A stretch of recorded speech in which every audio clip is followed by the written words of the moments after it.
I want to take you back to a case that we covered pretty extensively just last month. The crime police called horrendous. They called very calculated. The kidnapping and murder of 7-year-old Jurelis Rivera in Georgia. We are now learning exactly how horrendous and how calculated this crime really was.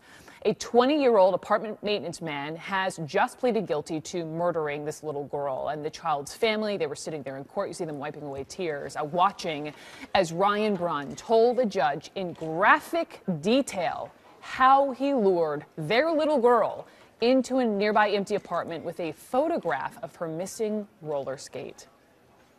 I was going to lure her in for sexual conduct with myself here. Never had an idea of killing a child in my life. I was just so terrified and scared that I wanted to go home and tell her mom or dad on me. And I cut her. Didn't want her to tell her mom or dad on me, he says. You know, he slashed her throat, but that didn't kill her. So then he described beating her to death with her missing roller skate and crushing her lifeless body in a nearby trash compactor. And then he sits in court in English and then in Spanish, and he says he's sorry. I'd like to apologize for everything I've done, and I do deserve everything that you're about to give me. Lo siento. In Spanish. Sorry. What is most clear now about the murder of Jurelis Rivera is that Ryan Brunn is a predator. I want to bring in Marc Klass. He founded the Klass Kids Foundation after his own daughter Polly was abducted and murdered. And I'm sure the words, Mark, sorry to this grieving family rings hollow. Brooke, this was so calculated. He knew when he lured that young girl into that room that she was going to tell her mother. He knew that he was going to kill her in advance of any of this. This guy sounds very much like a sexually sadistic psychopath, just as the individual that killed my child, and there's no real remorse. Putting him away forever is easily the best thing that could happen out of all of this. Mark, I want to play just a little bit more of the sound from inside actually this is part of the confession. This is when Brunn says he actually found one of Jurelis' roller skates as he was cleaning out one of the apartment buildings when he decided to lure this 7-year-old in for sex. Take a listen. I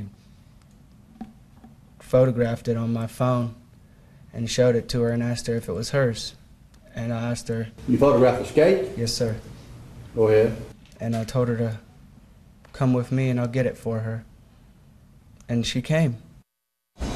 So again, as you point out, I mean, does this again sound to you this is typical predator behavior? And if so, how? Well, it's a variation on a theme. It's the lure theme. It's the come help me find my puppy. I can make you famous. Do you want a cookie?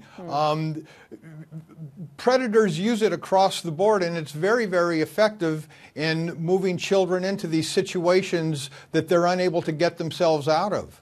So when you hear this typical lure tactic, what can you tell other parents? You know, sadly, tragedies like these give us opportunities, you know, to talk to parents and tell them, what do you tell your child so they don't fall victim?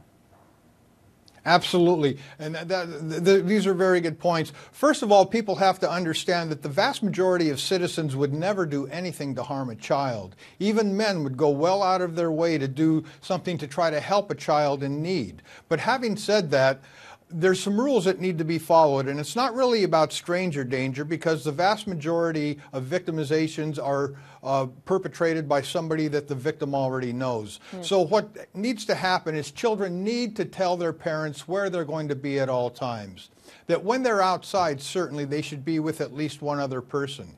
That they should trust their feelings, their instinct. If something feels bad, then it is bad, and they should put distance between themselves and whatever that is. And then they should realize that they can go to other adults, even strangers, to help them in difficult situations. They can always go to a woman. They can go to other kids. They can go to police officers or firefighters in uniform. In a retail situation, they can go to store clerks, or they can go to security guards. And truly, almost any man will help them out of a difficult situation. There are also technological solutions to this.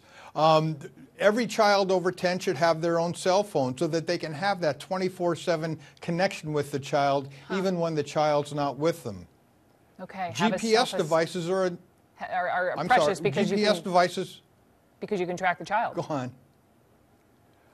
Sure, GPS devices are another solution. You can breadcrumb your child. You can put geofencing around your child. You can also get smartphone applications that will show you where predators are within your community. So there are ways to keep your children safe in our society, and we shouldn't have to worry too much that every person we're going to see is going to be like this particular monster, because they just are not. He is a monster. That's the perfect way to explain it. But hopefully, if we at least reach one parent with this conversation, I feel like we've done our job. Marc Klass, thank you so much.